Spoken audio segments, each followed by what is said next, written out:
I asked, and you said, yes, we are very interested in this topic.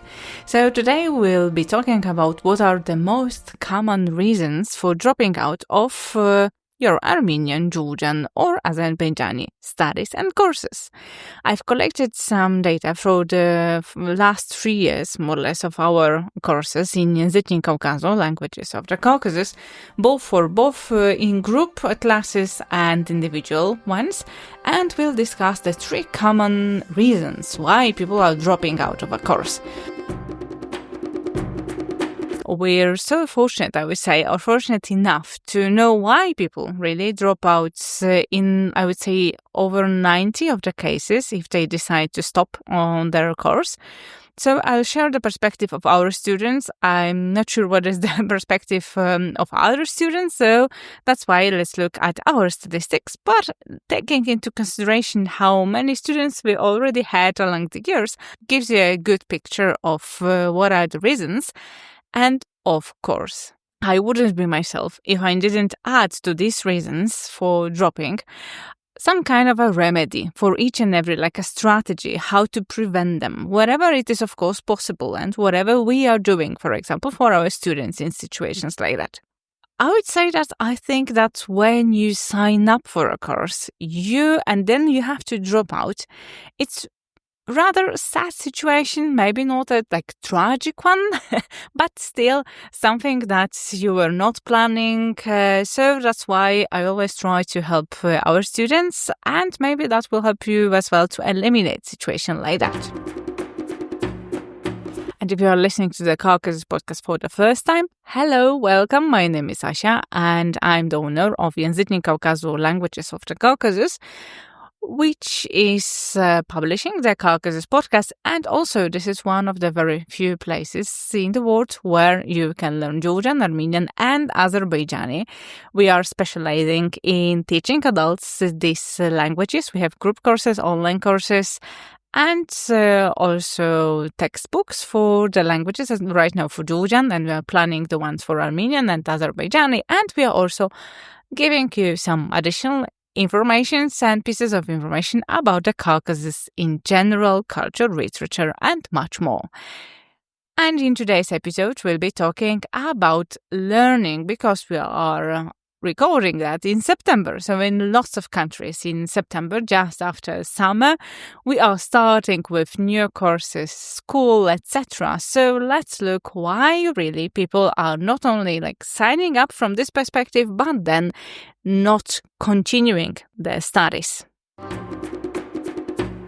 So in the previous episode, we have recently discussed the fact that Georgian is completely possible to learn, no more difficult than any other language, or at least any other language that I can compare with. And just if you're listening to this for the first time, I know a total of 8 different languages, and I've studied over 15 in my life, so including Chinese and Japanese. So I have some comparison, let's say.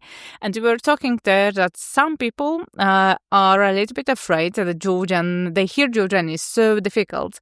They, by the way, also hear the same about Armenian, that they decide not to study. But if they decide, my goal, let's say, in our teachers in Jezyki Kaukazu, is to help you as much as we are able to, that you won't be dropping out, and then you will be learning the languages. And today we'll be not talking about self-study, so the moment that you are learning on your own without any teacher, because this is a separate category. If you'll be interested, we can also do separate episodes about Georgian, Armenian and Azerbaijani and learning on your own, because also I can tell you from my own perspective, because I've went the path of learning Georgian, Armenian and Azerbaijani without any teacher for some time, and also I have other, let's say, experiences as being a teacher of not only language but lots of other things, in business as well, for over 10 years now, over 15. Oh gosh, yes, over 15. So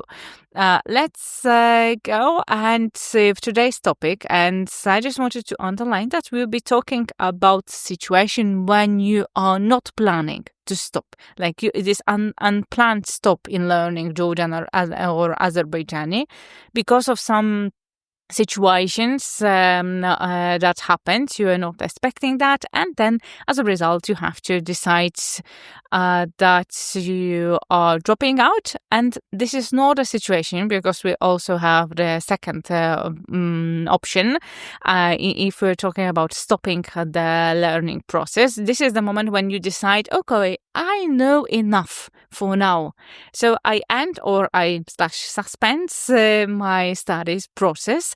And we have situations like this on our courses, for example, on individual ones, when you are enrolling and we are discussing what really you would like to know. For example, you are preparing before the trip to the Caucasus, or you want to prepare for the meeting of the family, or prepare for the conference in speaking in this languages, etc. So this is totally different story. But today we'll be talking about dropping out that is unplanned, let's say. So the first reason this is dropping out a course because you're, let's say, falling behind. So alternatively, you can say that you're stopping your studies because the language seems for you too difficult. Like, oh, this is so difficult, I cannot keep up with the group, for example. So to be honest, I closely monitor the data about this particular factor in our courses. I have been monitoring that for many years already. And I always try to find some remedy for that. And I can tell you that I know that in group courses, this is the most often because and due to irregular attendance during the classes. So you are just not coming, not dialing into the class, especially at the beginning. So we know that things can change during the week. Some things happen, pop up, you even on the day of the class, although you have planned that each and every Saturday or Sunday or Wednesday, etc., you will have time to learn, but then some things happen. So that's why we have alternative option. When you are not present during one class, then our students have access to, let's say, a course journal, let's say a document where we note everything in detail, what was discussed during the lesson, which exercise were done from the study book and textbook, and what is the homework, and what is alternative for example, speaking exercises if you are not present, etc. So then when you will have time before the next class, you can read and review that yourself and prepare simply for the next class. And this is very useful, especially if you are not present during one class and then you are in the majority of the other lessons. Additionally, what we do from the curriculum and program perspective, that we review the information from previous lessons. For example, you were not present when we started talking about one, let's say, grammatical topic. And then during the next lesson or the subsequent classes, the next lesson, etc., we are reviewing that, we are looking at this, we are discussing, we are doing lots of exercises from looking at that from different angles, so that you won't really miss a single topic entirely. This is not what we do. We want to give you for sure 50 new words and a grammatical topic, and we'll say, okay, great, so study this on your own and let's meet during next lesson and we'll discuss the next one. No, this is totally not how we are teaching, and this is not how you should learn, definitely. So that is why if you are not present during one lesson, then there is not a problem, because we'll be reviewing that together during the next lesson, and you'll have materials to prepare a little bit on your own. So group courses, just in general, are group for people who can actually attend classes for, I'd say, bare minimum. This is 70-80% of the time. The best would be if you know that you can be on 190%, and then life happens. So this 80% is bare minimum. But especially for the courses when we start from the alphabet, so it's A11 in our general programs. it's best to attend the first few classes, like obligatory even, I would say, as that's when we work a lot on pronunciation, remembering the new letters. We are doing lots of exercises together, and it is much, much easier if you are especially not used to learning on your own. All our classes are online, so you can attend classes anywhere, wherever you are in this moment.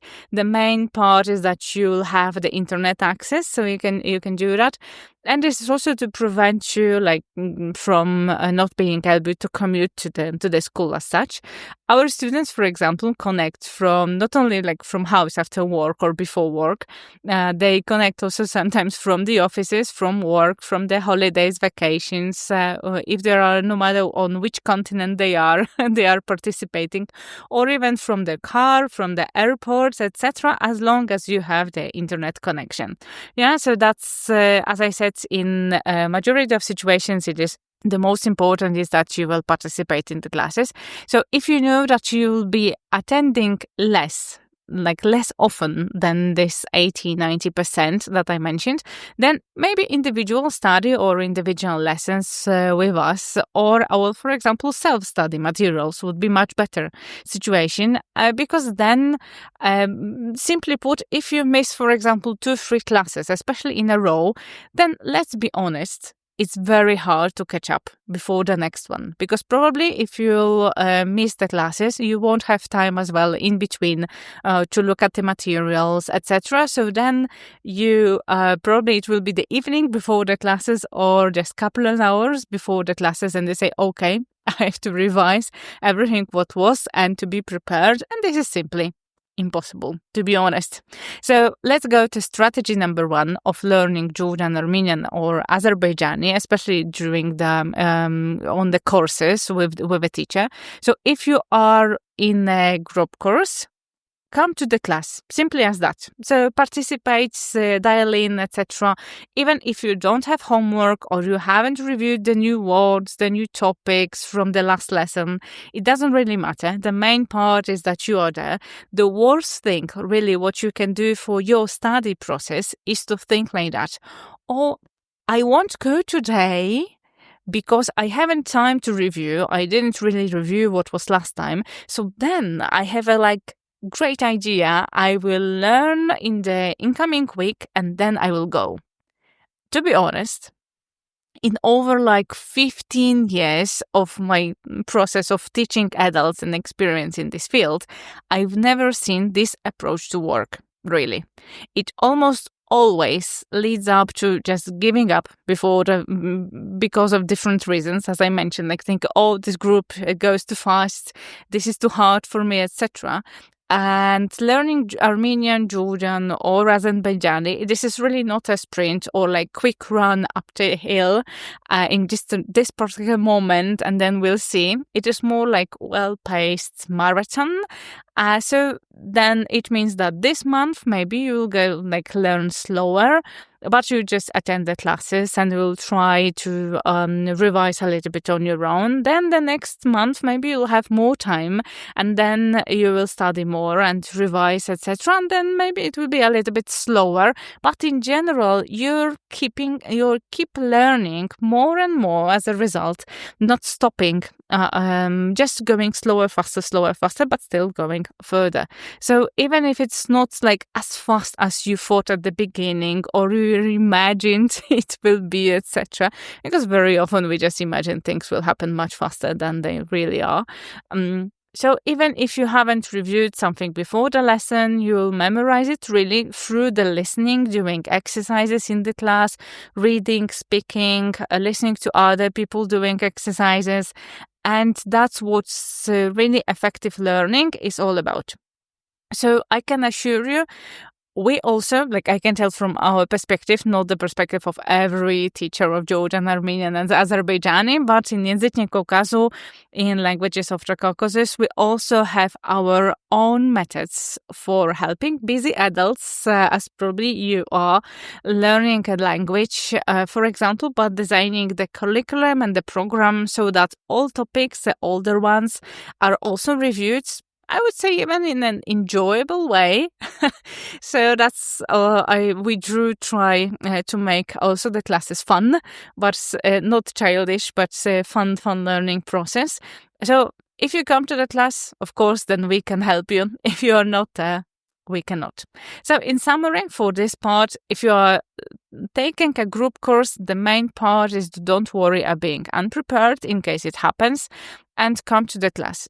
And of course, if you have time, it is better to revise in between. But if there is totally no time, it is better to come to the class and prepare than not coming at all.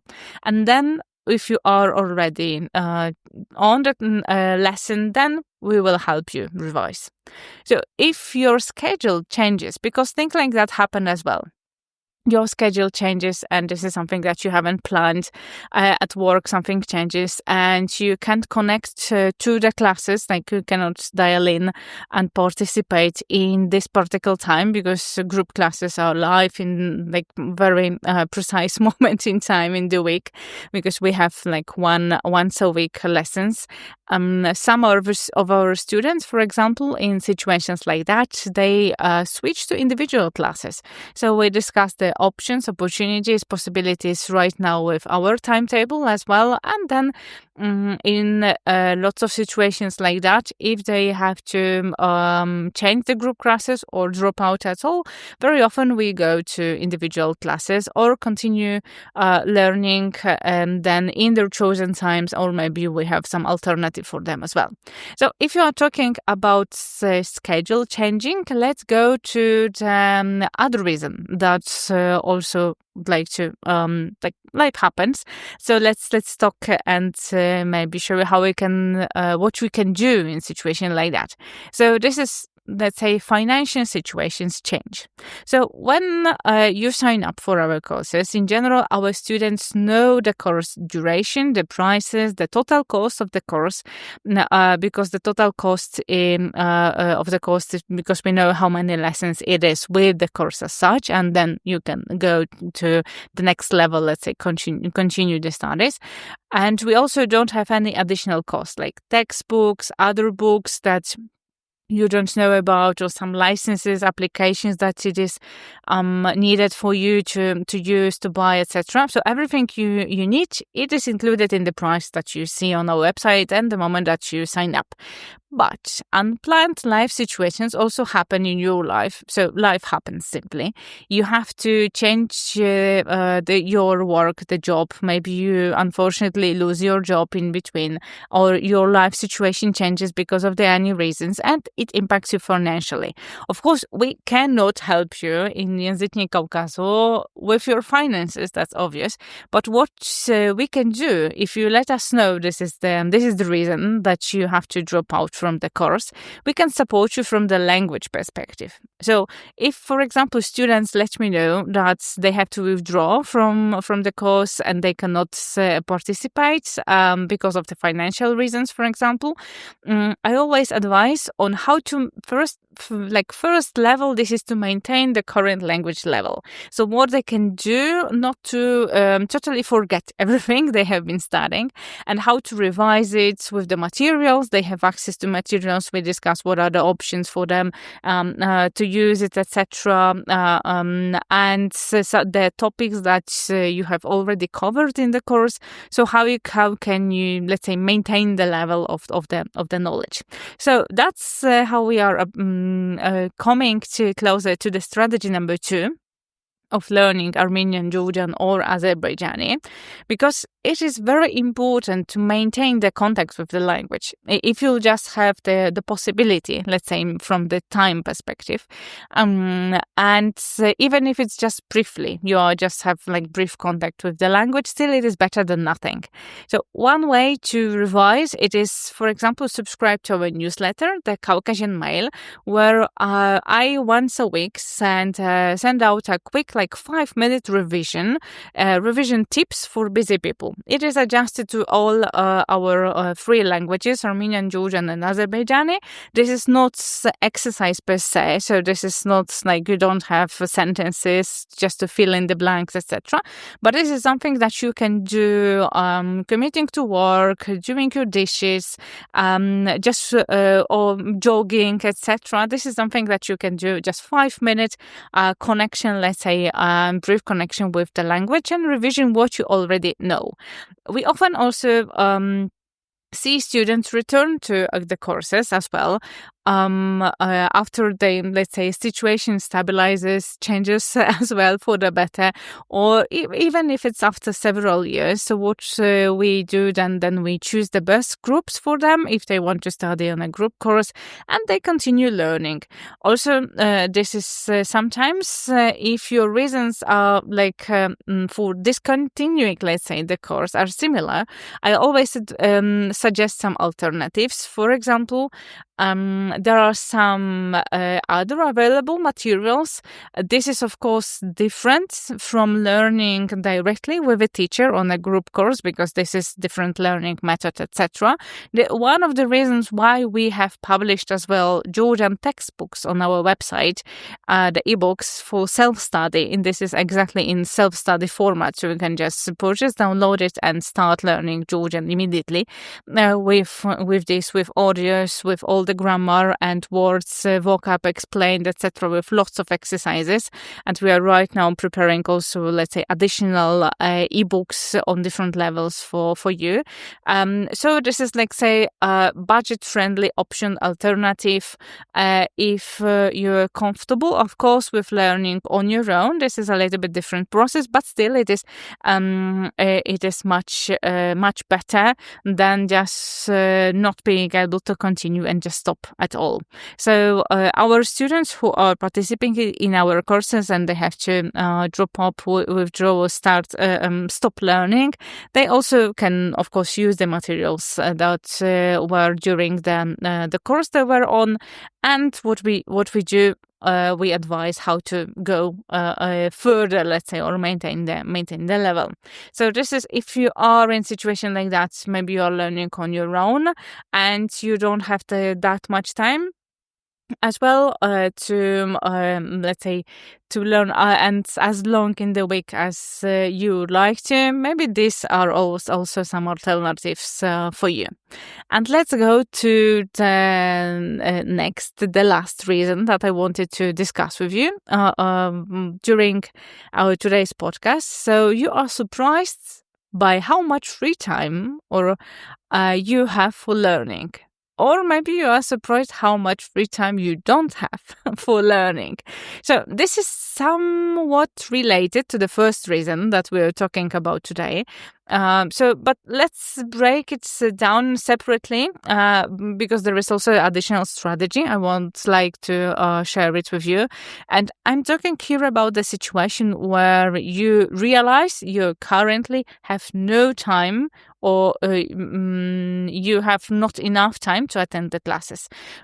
At the beginning, when you were signing up, you thought I have time, great, I will do it somehow, etc. But after a few weeks, after a few months, because some of our courses, for example, they are up to 5 months, it turns out that other personal or professional matters or reasons come up, and you are totally not able to find the time for Georgian, Armenian, or Azerbaijani course. Yeah, so the remedy, as I said, if you feel unprepared previously, then just come to the classes. But sometimes it happens like it is totally impossible. You have, for some reason, totally no time.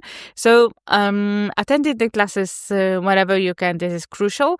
But sometimes this is also what I noticed with some of our students in general. It is somehow, and for some people, difficult to imagine and calculate how how much time it is really needed for learning.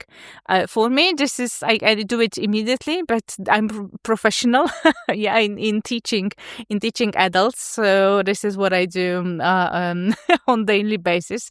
But maybe you are in totally different field. So let's look at how to calculate the time. Like I would say realistically, or I would even call it at a minimum.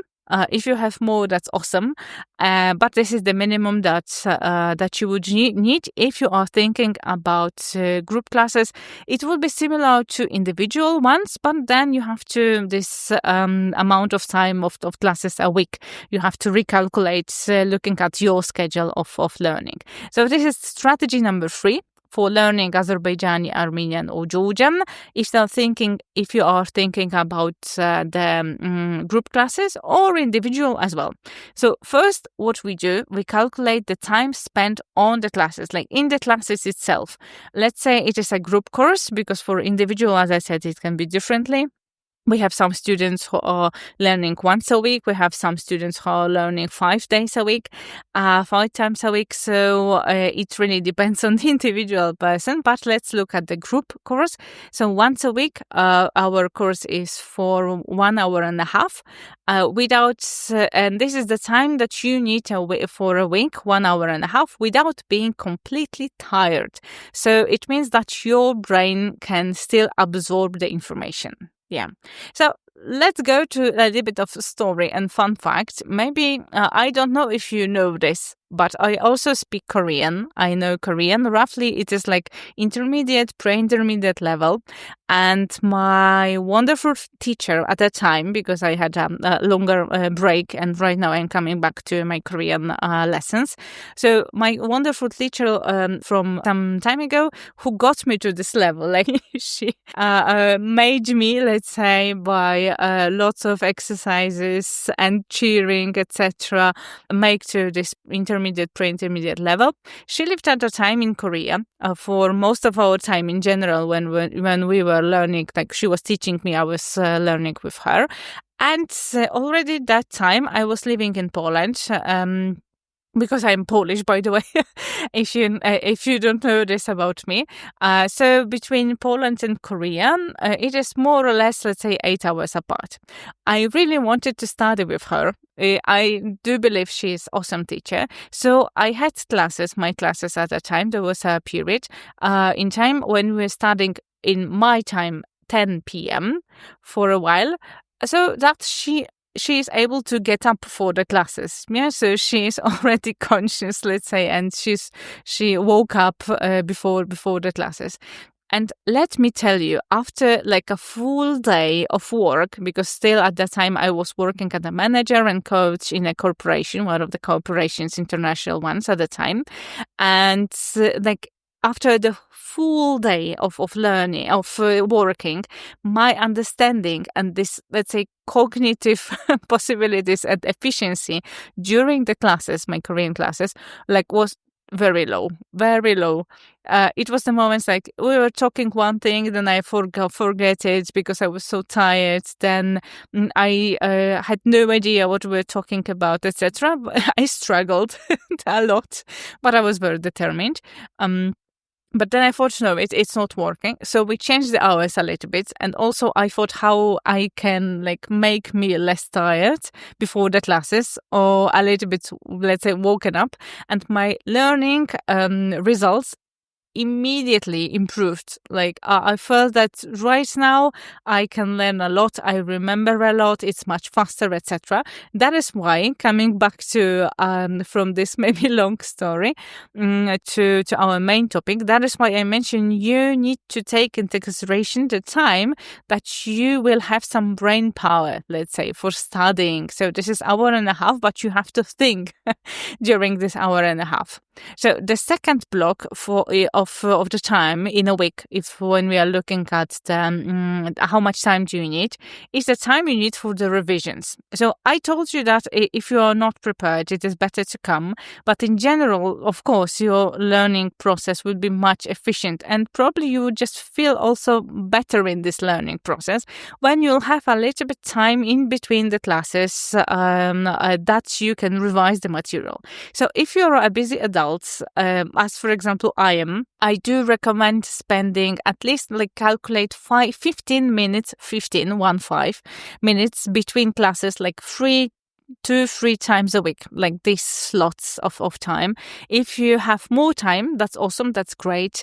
You can spend more time to the extent that you'll be bored and that will be dull. That this is also something that we don't want, especially at the beginning. We have tendency to spend more and more time, then we get tired and then think, oh my gosh, that was so horrible and tiresome.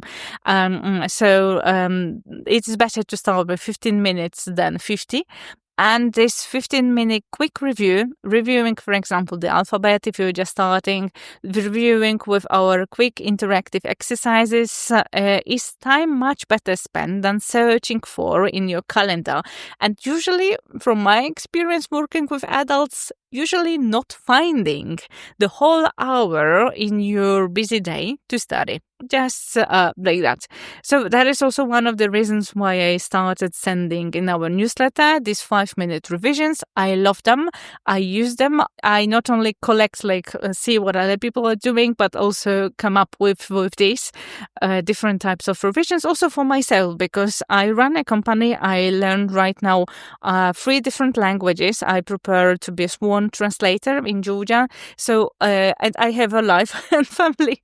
I have lots of things going on. That's why I do know how busy adult schedule works and how hard it is sometimes to just find and, let's say, conquer this 15 minutes of time so that you can go further with your studies. So as I mentioned about revisions and exercises, so let's say it out loud and in open. Yes, our students get homework. So, of course, this is not mandatory. This is not that we say, oh, you haven't done your homework, you are so bad student, etc. No, we are not. We don't have we are not 5 years old. And we are not in preschool, and we don't, of course, grade it. You don't get grades unless you really, really want to. But we in jokes aside, we don't do things like that. This is not a school. You are learning for yourself. And the homework as such, this is some, let's say, easier version for you to revise. So this is additional revision exercises. We also have bunch of interactive exercises that lots of our students simply like and love. This is like puzzles, crosswords, match the words, etc. with pictures, things like that. Also, we have and we give you as a homework some exercises from our textbooks, or this is like listening or reading some dialogues, preparing your own, etc. So something that will help you remember, revise a new topic, a vocab that we have been looking at for some time, etc. Yeah, so this is, and very often what we do in our classes, we give you, let's say, options. For example, if very often I'm already working with some groups, we see that some people in this, for example, let's say a month, they have more time. Some people have less time in this particular month. So then very often we do, I would say, optional homework. So for example, something that it is the first 2 exercises, something that if you'll have time, this is something for you, like a priority to focus on. And then if you'll have more time, this is something additionally extra. Yeah, and something that also will not influence badly on the whole group if you'll know more, etc. So this is like additional revision and things like that.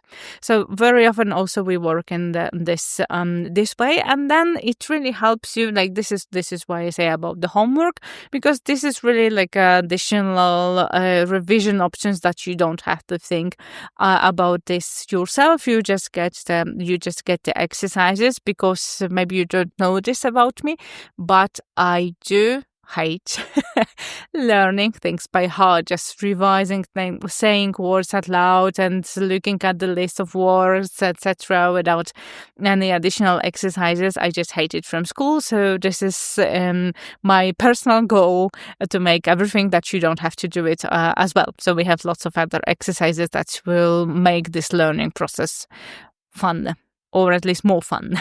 Yeah.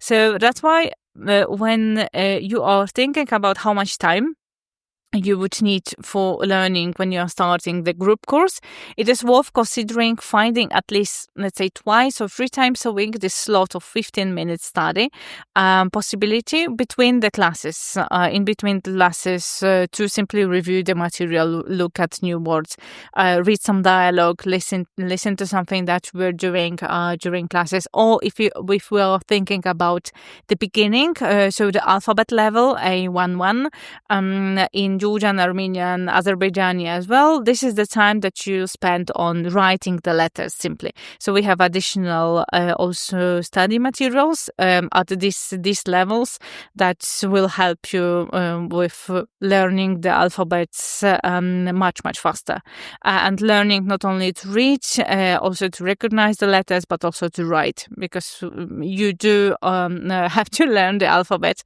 if you want to learn Georgian, Armenian, or Azerbaijani, although this is Latin, but learn the letters that are typical for Azerbaijani. So, and as I mentioned, the methods as well, it is helpful, the ones that I share with our newsletter, the Caucasian Mail. So if for any reason you are not there, you are not part of our newsletter, this is free of charge, open newsletter. You just have to sign up, so then we can send you email. The link for that you will find in the description of today's episode. So you may just click there and sign up, and you'll get weekly, let's say, tips and weekly exercises how you can revise on your own. That's the feedback we get. This is very, very helpful. So we have covered 3, but I have a bonus information, so additional something that I thought may be interesting as well, because we get lots of questions from our students and future students about this. So this is our statistics on which topics are the hardest to catch up if you are absent from the class. So yeah, if you are not present, for example, for 2-3 lessons or even 1, so which topics are the hardest? So in Armenian and Georgian at the beginning, probably based on what I already said, that won't be a surprise. This is the alphabet and the alphabet level. So when you are, let's say, present on one lesson, then you are not participating in the next one, then you are back, then you are not participating, etc. So, and in between, probably you don't have that much time to practice writing, recognizing letters, and working simply with all the materials that you have and that you have from us, then it is quite difficult to catch up. Yeah. So then simply because everything then is based on the alphabet, and then we are just focusing on the next grammatical parts, the new words, and because we take, let's say, for granted, we know already that you know the letters. And if you're struggling a little bit with the letters and then with new words and with new grammar, it is very often too much. The remedy for that is very simple. Just come to the classes and we'll be learning that together. If you're absent, and at this stage, it is very hard to catch up. That's our experience, unfortunately. I would say, if you'll have time, because we have success stories, maybe let's add it as well. We have some success stories from our students that they were not present that much. They were like 1 lesson on, 1 lesson off, then back, etc. But they had time in between on different days. They have planned it beforehand to study on their own with the materials. So you have the materials, you can do it on your own. You have additional workbook and exercises, so you can do it, but you just need to have time. If you totally don't have time for 3 weeks and then you want to catch up, that will be very hard. So just to be aware of that when you are deciding that this is the moment I want to sign up for a course. So, as I mentioned, each student receives from us additional materials. This is like to practice writing, because we are not writing in the class. This is something that you do as a homework, and then we are discussing, let's say, the letters that are hard, or we are just practicing based on what you have tried on your own. And also learning the Georgian and Armenian alphabets with these study materials are much, much faster. This is our experience. But of course, as I mentioned, you need some time at home if you are not present during the more time, let's say, at home if you're not present during the classes to do this. In Azerbaijani, the alphabet is easier because most of the letters are the same, let's say, as in English or in general the Latin alphabet. Maybe if you compare it with English, some letters may be pronounced differently and some like typical for Azerbaijani. But if you, this is like you can recognize the letters as such. So it is a little bit different. However, the harder part, I would say, for catching up after a longer absence, it is the introduction of the concept of the harmony in our Azerbaijani language. This is, if you know Turkish, this is a little bit similar. And let's say various suffixes that we start with. So, for example, from to form and to create the present tense.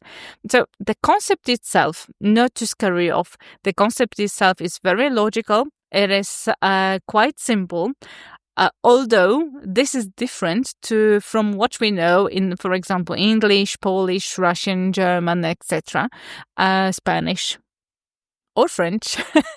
Yeah, so I can, the list is long. So if the concept is different, that's why it is somehow and sometimes harder to catch up on your own. And that is why it is especially important not to skip these classes or not to skip them, let's say, in a bundle. So not to be absent for a longer time.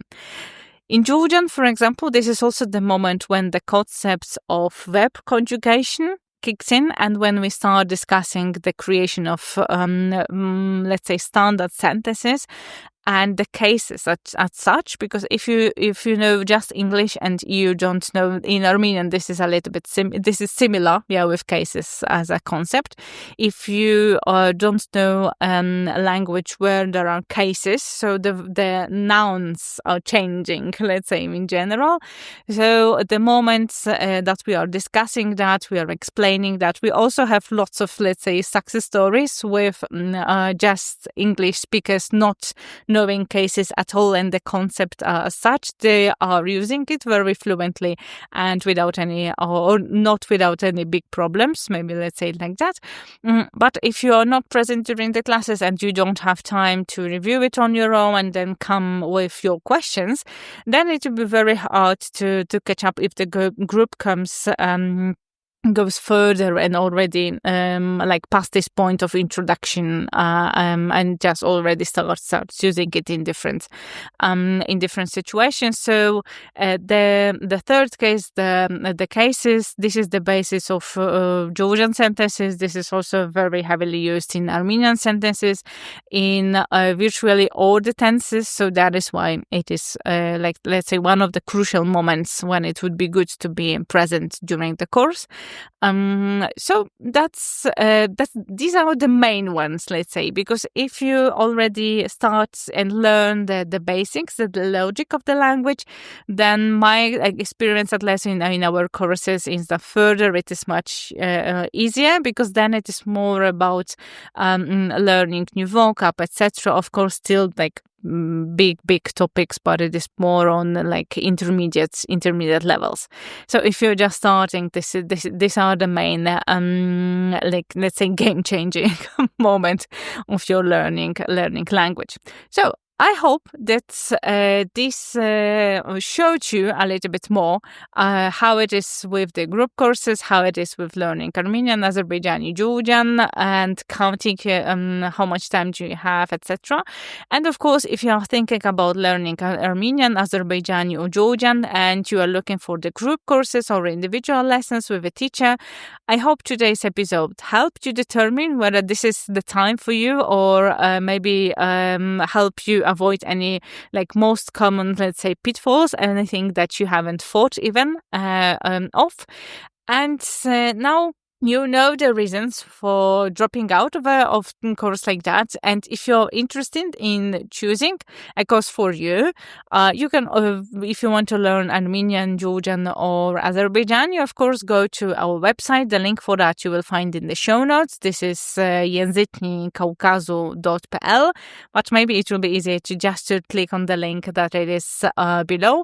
And if you don't know which study methods, which course, etc., let's meet and discuss. I invite you for 15-minute conversation with me, and I'll advise you, I'll help you choose the best learning methods, or maybe I will tell you that something for sure won't work based on my experience.